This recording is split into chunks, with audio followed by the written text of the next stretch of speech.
Hello everyone, welcome to Ignite Academy. मित्रांनो, this is our new episode of Numerical Dose, episode 2.4 Geotechnical Engineering चा. याच्या अगोदर आपण 3 videos upload केले आहेत. स्ट्रेंथ ऑफ मटेरियलचे देखील आपण खूप सारे व्हिडिओज अपलोड केले आहेत. लेट अस स्टार्ट आवर सेशन. बघा, फर्स्ट क्वेश्चन जो आपला आहे, a soil has a discharge velocity of 3 into 10 raised to minus 6 meter per second and a void ratio of 0.25. What is its seepage velocity? आता एक लक्षात घ्या, आपल्याकडे एक सिंपल एक्सप्रेशन आहे की V is equal to N into VS, ज्याच्यामध्ये V असते तुमचं discharge velocity, VS is the seepage velocity. Okay, suppose एक पूर्ण एरिया या प्रकारचा असेल, तर या पूर्ण ओपन एरिया मधून जो फ्लो आहे that is the discharge velocity, आणि या एरिया मध्ये जर आपण सॉइल टाकून दिली तर that equivalent velocity is the seepage velocity. Okay, since the area of holes is lesser than the total area, therefore seepage velocity is always more than the discharge velocity. Okay, आणि हा जो n parameter आहे, we know that it is always in points, म्हणजे it is always in fraction, so this is always greater and this is always smaller. Now आपला point हा आहे की त्यांनी विचारलं की what is the seepage velocity. मग seepage velocity याचा अर्थ काय होतो? seepage velocity चा अर्थ होतो की तुम्ही V अपॉन N करायचा आहे. सो V तर त्यांनी देऊन दिला आपल्याला. What is V? The value of V, value of V is 3 into 10 raised to minus 6.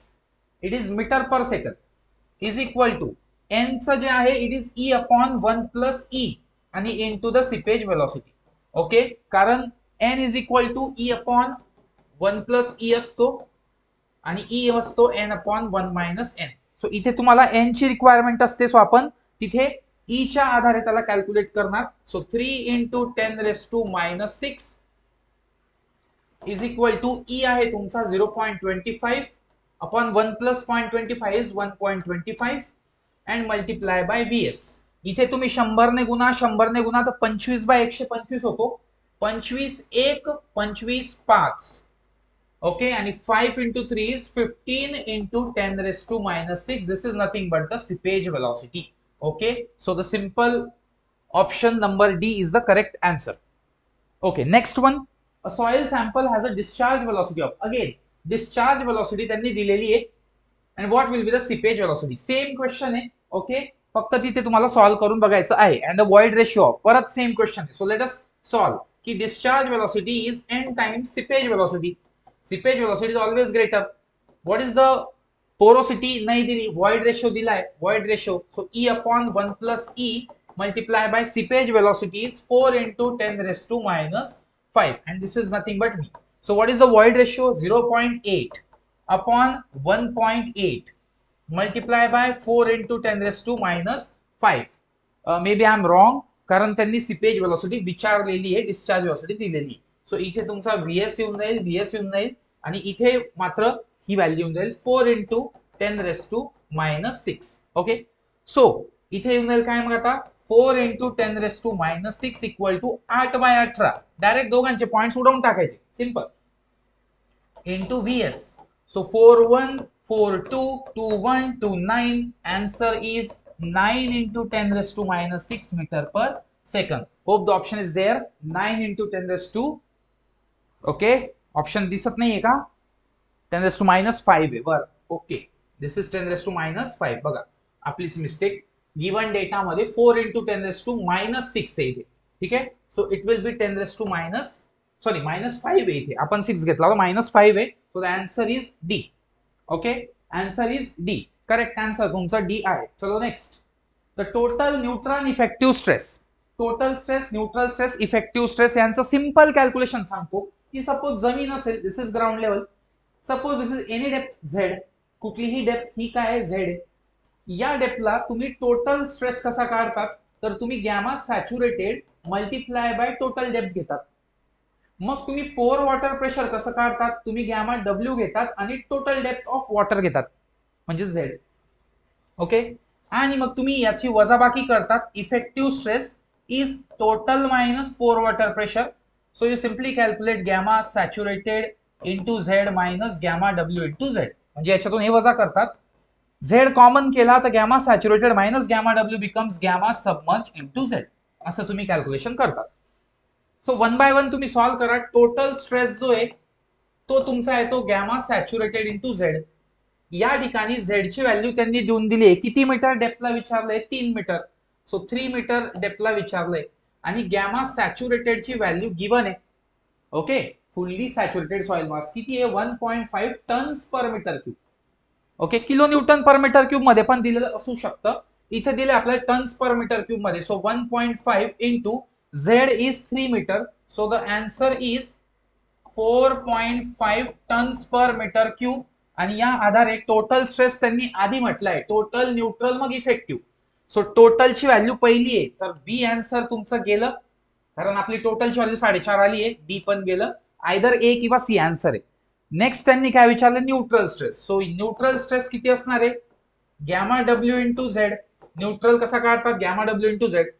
आता गॅमा डब्ल्यू जो असतो तो असतो 9.81 kilo newton per metre cube इतका घेतात, किंवा 1 ग्रॅम पर सेंटीमीटर क्यूब इतका घेतात, किंवा 1 टन पर मीटर क्यूब इतका घेतात, किंवा 1000 केजी पर मीटर क्यूब इतका घेतात.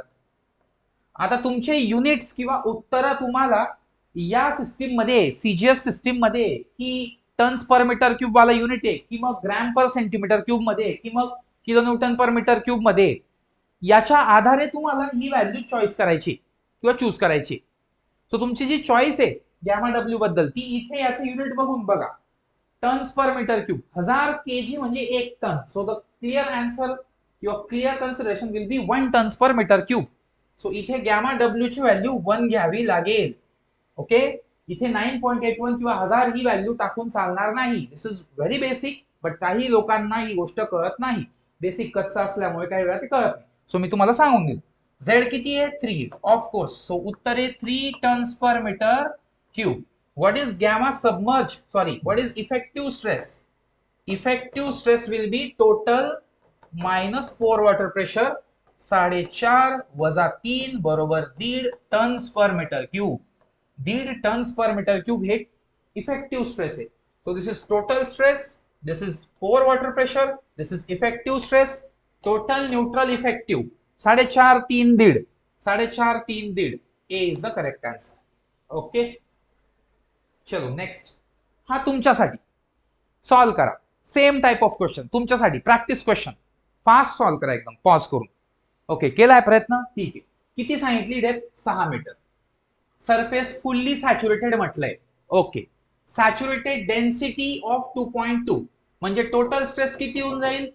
गॅमा सॅच्युरेटेड इंटू झेड करावा लागेल. It will be 2.2 into 6 equal to किती होतो हा? 22 गुणिले 6, 22 120, 6 दुने 12, 132, 13.2, 13.2 tons per meter, 13.2 tons per metre cube. Okay, calculation केलं फक्त. 2.2 गुणिले 6, 13.2 येतो. 4 water pressure, gamma W into Z. What is gamma W? 1 tons per metre cube. 1 into 6 is 6 tons per metre cube. आता पुढे उगाच सॉल्व्ह करण्यापेक्षा डायरेक्ट चॉईस करून घ्यायची. आधी काय म्हटलंय? टोटल मग न्यूट्रल. सो रिस्पेक्टिव्हली ना, हे बघा, हे चेक करा. टोटल, इफेक्टिव्ह, न्यूट्रल असं म्हटलं तर वेगळा आन्सर राहील. ठीक आहे, म्हणून हे पण चेक करायचं, डायरेक्टली द्यायचं नाही.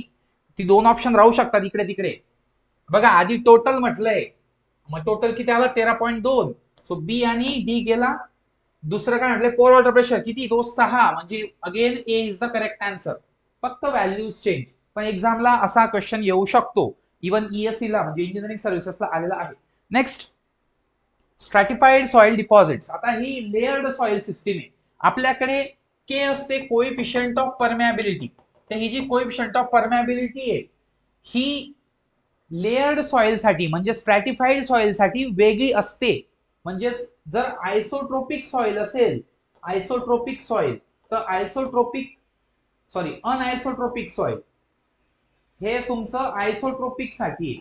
ओके, जर अनआयसोट्रोपिक सॉइल असेल तर हॉरिझॉन्टल परमेबिलिटी आणि व्हर्टिकल परमेबिलिटी अशा वेगळ्या डिफाईन कराव्या लागतात.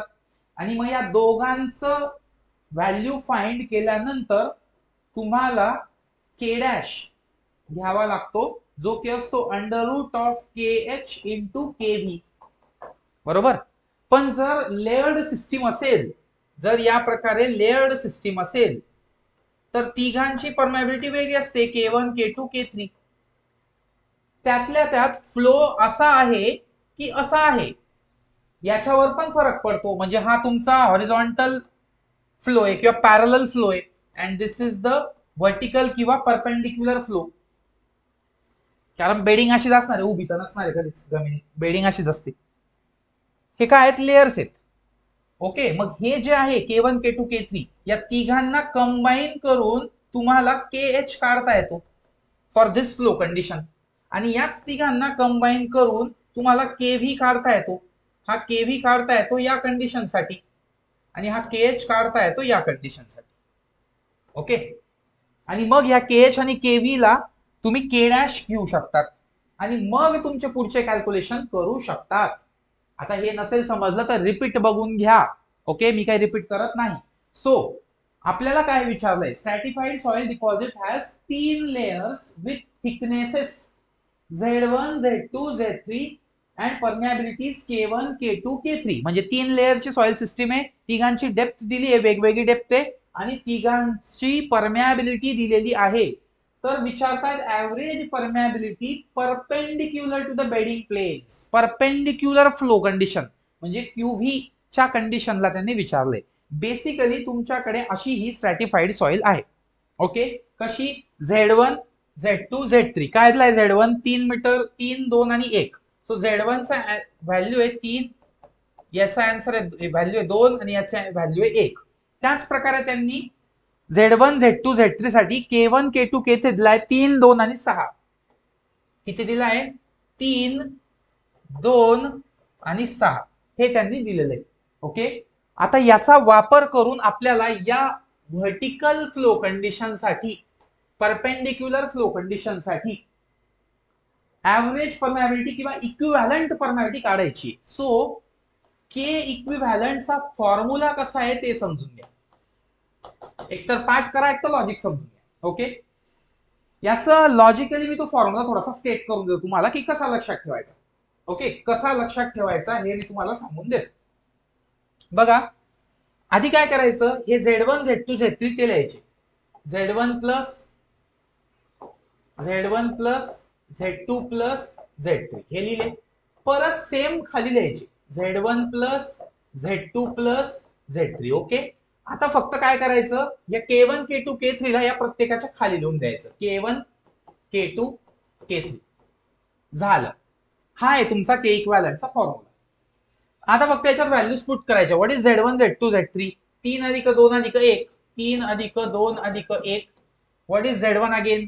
3 अधिक 2 अधिक 1. त्याच्या खाली परमेबिलिटीच्या व्हॅल्यूज लिहायच्या. काय, 3 2 6. फक्त हे लिहिताना नीट लिहा की Z1 साठी K1, Z2 साठी K2, Z3 साठी K3. त्याचं उलट पुलट केलं तर झाला, संपला विषय. That is silly mistake, you take care of it. 3 इकडे 2 आणि इकडे 6. सो 3 अधिक 2 5 आणि 1 6 अपॉन 3 बाय 3 1, 2 बाय 2 1, 1 आणि 1 2, 2 प्लस 1 बाय 6, 6 दुने 12 अधिक 1 13, 6 अपॉन 13 बाय 6 वरती गेला 36 बाय 13. हे युनिट्स इतकं आन्सर आहे, 36 बाय 13. आता 36 बाय 13 म्हणजे किती येतो, 13 त्रिक किती होतो, 13 1 13 2 असं होतं ना. काय येतो बघा, मग सरळ भाग द्या 36 ला 13 ने. 13 दुने 26, 10 उरले 0.0. ओके, 13 गुणिले जर 10 केलं, किंवा एक लक्षात घ्या तुम्ही व्हॅल्यूज बघा, इथे 13 गुणिले 3 केलं तर 39 येतो. तर हे तर नाहीच येणार, 4 पण नाही येणार, 6 पण नाही येणार, 13 चोक 52 येतो ना. 5 यायला पाहिजे ना, 4 येतोय का, नाही. कारण इथे आन्सर काय आहे तुमचं, पहिलं डिव्हिजन काय आहे, 13 गुणिले 2 आणि 2चं एकच सापडतंय तुम्हाला 2.76. So A is the correct answer. 2.76 units is the permeability. आता ही काय झाली तुमची, ही झाली तुमची के व्हर्टिकल झाली. ओके, चलो, हे असं होतं.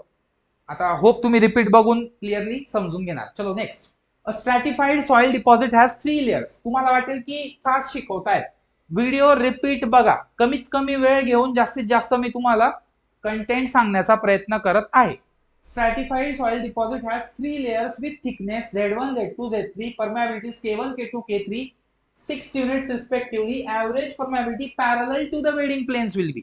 आता फक्त काय चेंज केला आहे, फ्लोचं डायरेक्शन चेंज केली, सेम बेडिंग आहे. ओके, फक्त आपल्याला आता वर्टिकल वाली परमेबिलिटी, सॉरी हॉरिझॉन्टल वाली परमेबिलिटी म्हणजे पॅरलल टू द प्लेन वाला इफेक्ट बघायचा आहे. याच्यात जर क्यू गेला तर इथे तुमचा Q1 जातो, इथे Q2 जातो आणि इथे Q3 जातो. सो या कंडिशन साठी तुम्हाला QH Q1 plus Q2 plus Q3 हे सुद्धा लिहिता येतं, थेरी पॉइंट विचारू शकतात एक्झामला. ओके, पण या केसमध्ये तसं लिहित नाही. या केसमध्ये जो Q असतो, Q वर्टिकल, तो असतो equal to Q1 equal to Q2 equal to Q3. तिघ डिस्चार्ज जे असतात ते सेम असतात. This is Q, this is Q and this is Q. कारण जो याच्यातून निघतो तोच खालून निघतो, तोच खालून निघतो. पण याच्यात कसं होतं, या फ्लो मध्ये बाकी इकडे जातो, बाकी इथून जातो, बाकी इथून जातो, म्हणून ते ऍड होतात. तर हे लक्षात ठेवा, येऊ शकते एक्झाम. ओके, चलो. फॉर्म्युला याचा कसा, तर व्हेरी इझी फॉर्म्युला आहे बघा. फॉर्म्युला साठी काय करायचं, सगळ्यात अगोदर टोटल डेप्थ किती आहे तुमची, टोटल डेप्थ असते तुमची Z. Okay, total depth Z मध्ये Z पैकी Z1 हा एक फॅक्टर झाला, दुसरा फॅक्टर आहे Z पैकी Z2 हा एक फॅक्टर आहे, आणि तिसरा फॅक्टर आहे Z पैकी Z3 हा factor.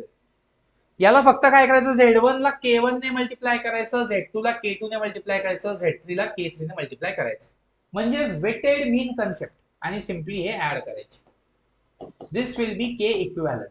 Okay, you can simply watch it repeatedly किंवा तुम्ही परत एकदा बघू शकतात. आता याच्यात फक्त व्हॅल्यूज पुट करायच्या आहेत.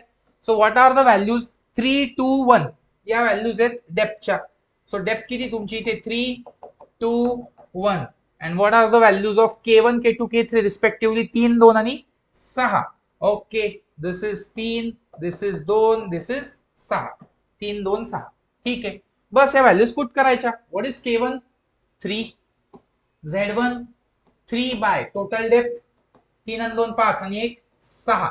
Okay, 3, 2, 1, so 6 plus what is K2, 2, what is Z2, 2, total is 6, plus what is K3, 6, Z3, 1, total is 6, this is 6.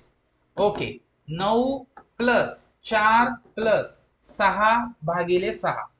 हा कॉमनच ठेवायचा, कधीच भाग द्यायचा नाही, कॉमन ठेवायचा, काम वाढवायचं नाही. 6 4 10 9 19, 19 बाय 6 करा, किती होता, 6 त्रिक 18, उरला 1.0, 6 1 6, उरले 4.0, 6 6 36, 3.16 आहे का, 3. ओके, जमतंय. पॅरलल वाल्या प्लेनला फॉर्म्युला बरोबर आहे का, बरोबर आहे ना.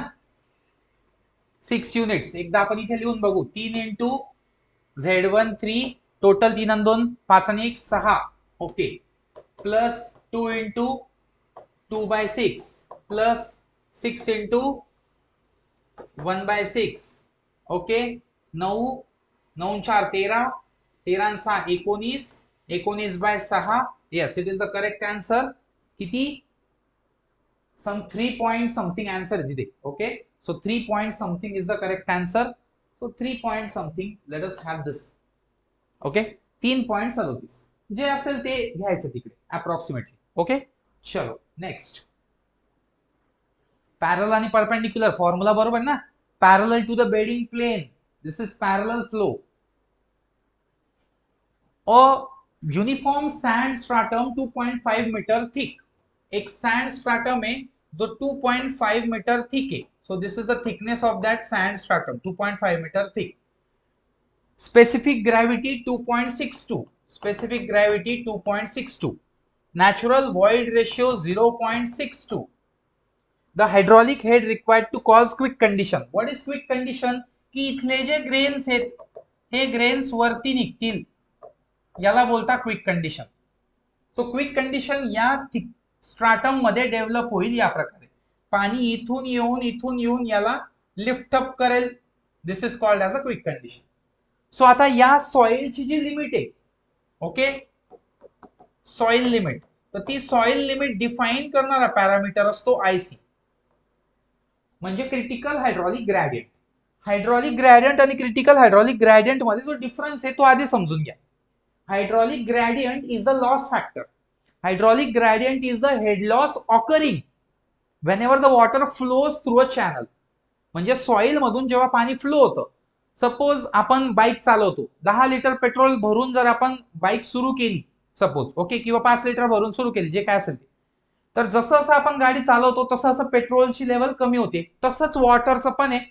वॉटरकडे जो इनिशियल हेड आहे, दॅट इनिशियल प्रेशर और initial head is its initial energy which is going to get lost throughout the course of its journey.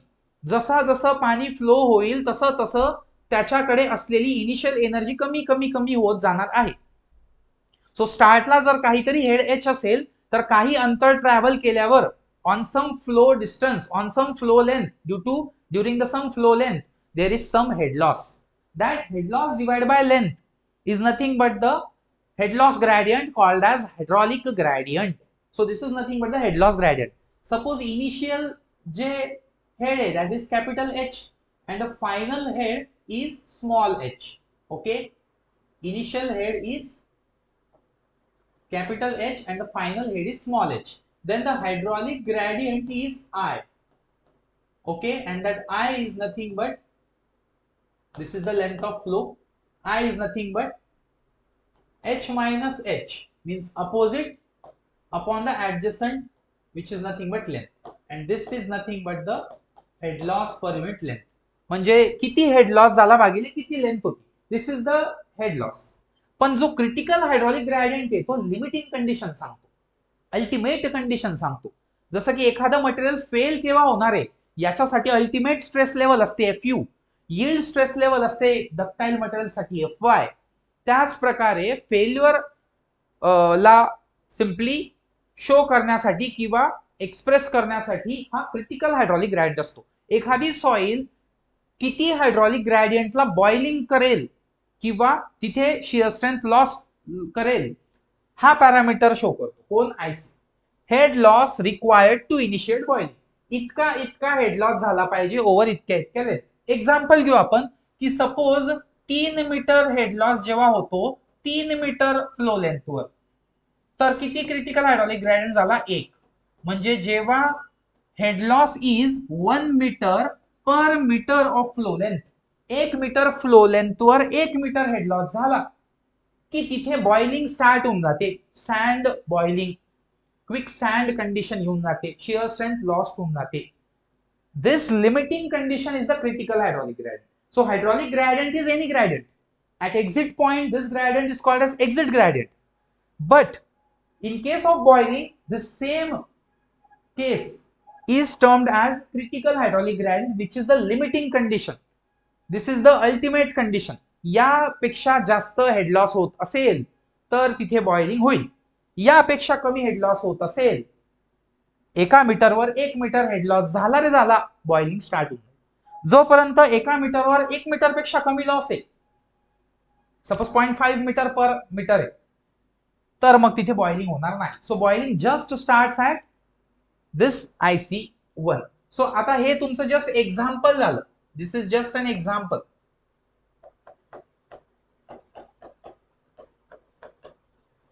आपल्याला हा न्यूमेरिकल सॉल्व्ह करायचा आहे. आता या सॉइलची लिमिट काय ते तर बघावं लागेल. ते काय म्हणताय, किती hydraulic head will be required to cause quick condition, किती हायड्रॉलिक हेड रिक्वायर्ड आहे. मग या सॉइलची लिमिट काय आहे ते तर कळायला पाहिजे आधी आपल्याला. सो लिमिट काढण्यासाठी we will calculate firstly IC. तुम्ही युजली डायरेक्ट हा फॉर्म्युला यूज करता, जी दिसतोय ई दिसतोय आयसी काढून घ्यावं. पण का काढून घ्या, कारण तुम्हाला लिमिट ठरवायची आधी. So let us have the limit 2.62 minus 1 upon 1 plus 0.62. The answer comes as 1.62 upon 1.62, 1 meter per meter. This is the unit of critical hydraulic gradient. It is a unitless, it is dimensionless, but the unit for our conceptual clarity is 1 meter of head loss is required to initiate boiling for every 1 meter flow length. म्हणजे याचा अर्थ होतो 1 meter head loss on 1 metre flow length will cause boiling. आता मला सांगा, जर 1 metre flow झाल्यावर 1 metre head loss होतोय आणि असं जर होत असेल तर बॉइलिंग होते, तर इथे किती मीटर फ्लो लेंथला किती मीटर हेड लॉस झाला असेल to initiate the boiling? Obviously 1 meter. तुम्ही सरळ सरळ आयसी लिहू शकतात या फॉर्म्युल्यानुसार की head loss required to initiate boiling and length of flow. So what is the critical hydraulic gradient is 1. तो आलाय, आपण कॅल्क्युलेट केला. Okay, head loss required HL required for boiling divide by length of flow. किती सांगितले त्यांनी? किती metre thick स्ट्राटम आहे? 2.5 metre. बस simply 2.5 लिहून द्या. So the head loss required will be 2.5 into 1 equal to 2.5 meter. Okay, so the final answer is 2.5 meter. Okay, chalo next. One more I think. No, आता नहीं.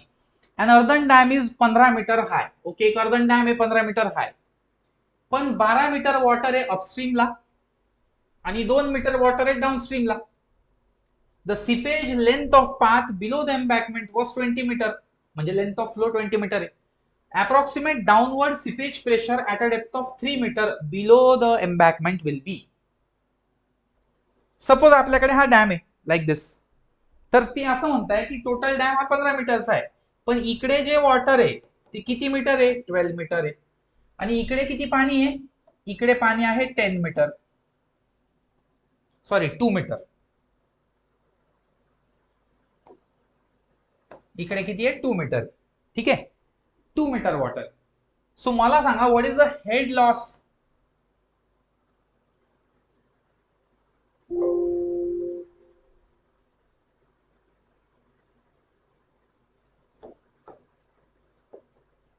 Head loss is H minus H equal to 12 minus 2 equal to 10 meter. Head losses किती? 10 meter head loss झालाय. आता इथून जेव्हा पाणी इकडे flow होतंय, तर जी सिपेज पाथ आहे त्या सिपेज पाथची लेंथ आहे 20 metre.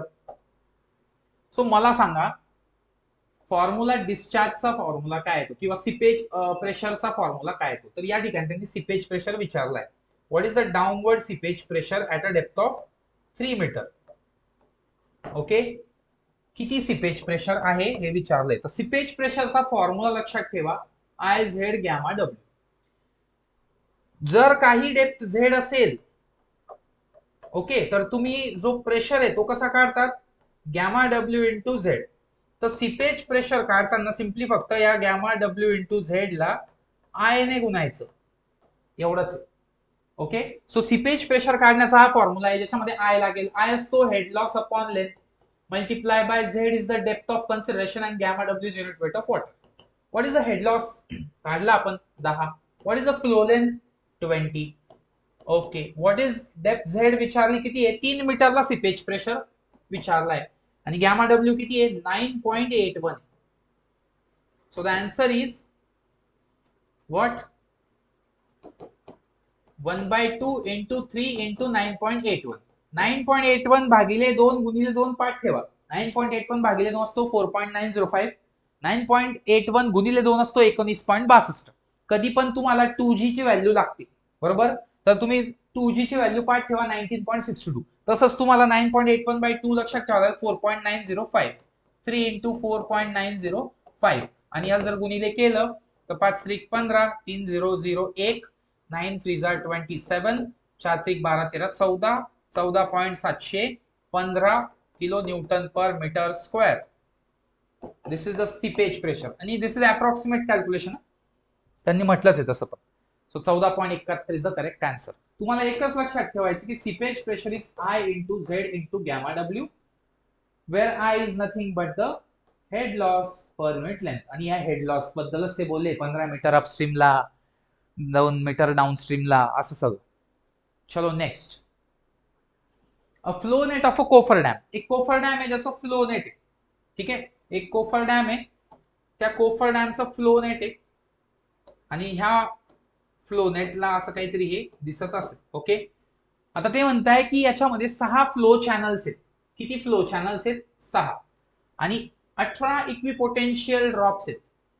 Head of water lost during seepage किती आहे? 6 मीटर हेड लॉस आहे. Coefficient of permeability of foundation किती आहे? 4 × 10⁻⁵ मीटर पर मिनिट. तर सिपेज लॉस कॅल्क्युलेट करा per metre length of dam. कशामध्ये येतो? मीटर क्यूब पर डे मध्ये.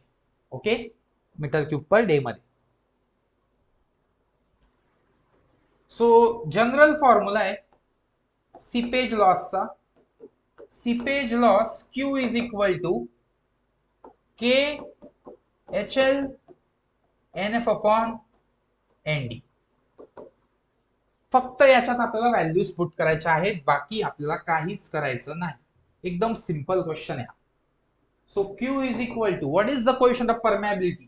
4 × 10⁻⁵ metre per minute. What is head loss? It is 6 meter. Okay, 6 meter unit में carry करतोय ना, 6 meter multiply by what is the NF upon ND value? Number of flow channels NF 6 आणि number of drops ND 18. बस संपला विषय. आता हा तुमचा येतो काय? मीटर क्यूब पर डे पर मीटर. असा हा युनिट असतो. म्हणजे मीटर स्क्वेअर पर डे मध्ये तुम्हाला आन्सर मिळेल. मीटर स्क्वेअर पर मिनिट दिसतोय इथे, हा मीटर मीटर. सो इथे जर म्हटलं 6 1 6 3 3 1 3 2 4 2 8 × 10⁻⁵ हे उत्तर आहे मीटर स्क्वेअर पर मिनिट मध्ये. आता तुम्हाला हे पर डे मध्ये पाहिजे, तर आधी तर मिनिटचे काय करा, तास करा आणि मग एका दिवसाचे तास लिहायचे. 1 मिनिट साठी इतकं, तर 60 मिनिट साठी किती? गुणिले 60 करावं लागेल. 8 × 10⁻⁵ मीटर स्क्वेअर पर आवर करायचंय, एका तासाला करायचंय. हे एका मिनिटाचं आहे, तर गुणिले 60 करावं लागेल. Okay okay, 60 minute. आणि 60 मिनिट म्हणजे किती होतात? 1 तास होतो. असे किती तास असतात? तर 24 तास असतात, तेव्हा 1 दिवस होतो. म्हणून याला मी पुन्हा ×24 हे करतो, तर इथे तुमचं मीटर स्क्वेअर पर डे येऊन जाईल. हे एका मिनिटाचं आहे. असे 60 मिनिट केले तर 1 तास, असे 60 मिनिट केले तर 1 तास, आणि तसे 24 तास केले तर 1 दिवस. म्हणून हा पर डे झाला. बस याला फक्त तुम्हाला काय करायचं, तिकडे गुणाकार करायचा आहे. 24 × 60 × 8 480 × 24 एवढाच गुणाकार आहे. 480 × 24. बाकी 10⁻⁵ आहेच. सो 10⁻⁵ सोबत हा 0 0 कॅन्सल होऊ शकतो. ओके, एक 10⁻⁵ आहे. चला ठीक आहे, याला आपण लिहू शकतो 8 × 10⁻⁴ × 6 × 24. ठीक आहे. सो हे आन्सर येऊन जाईल तुमचं 48 × 24. 48 × 24. सो 32 16 3 19 0 8 2 16 4 2 8 1 9 2 बरोबर ना? 8 चौक 32 4 चौक 16 आणि 3 19 0 8 2 16 9 2 15 9 10 11 आणि 12 12 12.52 × 10⁻². काही चुकतंय का? कॅल्क्युलेशन नीट करा, काही चुकायला नको. किती येतं बघा? 48 × 24 × 10⁻². 48 × 24 किती येतं?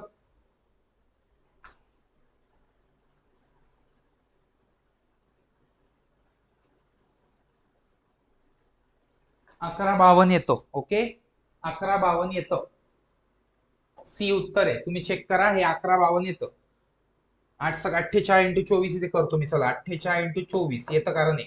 8 4 32 4 4 16 3 19 0 8 2 16. ओके 8 दुने 16 4 दुने 8 आणि 1 9.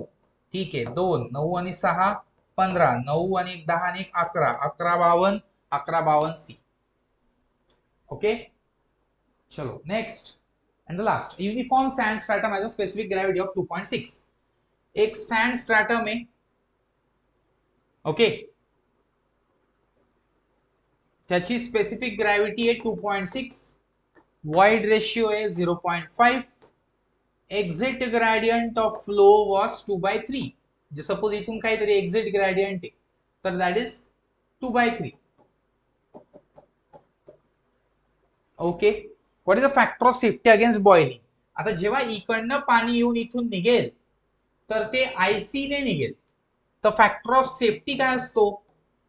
It is ultimate upon safe किंवा वर्किंग. Ultimate upon working. मग इथे अल्टिमेट कंडिशन कोण सांगतो. आयसी.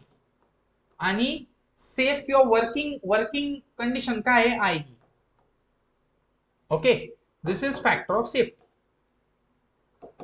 सो आयसी कसा काढतात तो काढून घ्या. IC is simply G - 1 upon 1 plus E into 1 upon IE जो की डायरेक्टली दिलाय. सो याला जर तुम्ही सॉल्व केलं तर काय येतं आन्सर. G is 2.62 किंवा 2.6 - 1 upon 1 plus 0.5 multiply by 1 upon IE दिलाय 2/3. ओके सो याला तुम्ही कसं सॉल्व करणार. 1.6 डिवाइड बाय 1.5 मल्टीप्लाय बाय तो होईल 3/2. दीड 1 दीड 2 2 2 cancel. Factor of safety is 1.6. Factor of safety is 1.6. एकदम क्लिअर गोष्ट आहे. Factor of safety is IC upon I. एक लक्षात ठेवा की suppose this is the critical hydraulic gradient. Okay तर एनी हायड्रॉलिक ग्रेडियंट आय किंवा IE greater than IC will be unsafe. आणि कुठलाही हायड्रॉलिक ग्रेडियंट किंवा exit gradient which is less than the critical one will be safe, and whichever is equal to IC it is critical. Of course any hydraulic gradient which will cause boiling is termed as critical hydraulic gradient, and the factor of safety is simply defined as the IC upon IE. So या कंडिशनला तुमचा IE मोठा आहे म्हणजे factor of safety तुमचा लेस than 1 होऊन जाईल for unsafe condition. आणि factor of safety greater than 1 होतो कारण IE लहान आहे, IC मोठा आहे म्हणजे मोठा बाय छोटा is greater than 1. So this is for safety condition. and for critical condition the factor of safety is equal to 1. okay so critical condition साठी for critical condition factor of safety is 1. for unsafe condition it is less than 1, and for safe condition it is greater than 1. So हे सगळं विचारलं जाऊ शकतं. Next numerical dose जो असणार आहे जो काही जिओटेकचा असेल सपोज तर त्याच्यामध्ये आपण अजून काही न्यूमरिकल्स बघणार. ओके त्याच्यानंतर आपण अर्थ प्रेशरचे न्यूमरिकल्स असतील, बेरिंग कॅपॅसिटीचे न्यूमरिकल्स असतील, पाईल्सचे न्यूमरिकल्स असतील, शियर स्ट्रेंथ मधले न्यूमरिकल्स असतील, सगळे न्यूमरिकल कव्हर करणार आहोत. गरज फक्त आहे तुमची सबस्क्राईब करून ठेवण्याची आणि या व्हिडिओला जितकं जास्तीत जास्त शेअर करता येईल तितकं शेअर करा कारण आपण आता 10 न्यूमरिकल्स घेतोय आणि ते पण आपण फास्ट घेतोय, रॅपिड घेतोय. सो तुमची नोटबुक मेंटेन करा आणि होप तुम्ही हा व्हिडिओ पूर्ण बघितला असेल. प्रॉपर तुमची बुक मेंटेन करा, सगळे न्यूमरिकल्स रिवाइज करत चला. आपले आता 100च्या आसपास न्यूमरिकल्स होत आले. Okay so that's it for today. Thank you very much.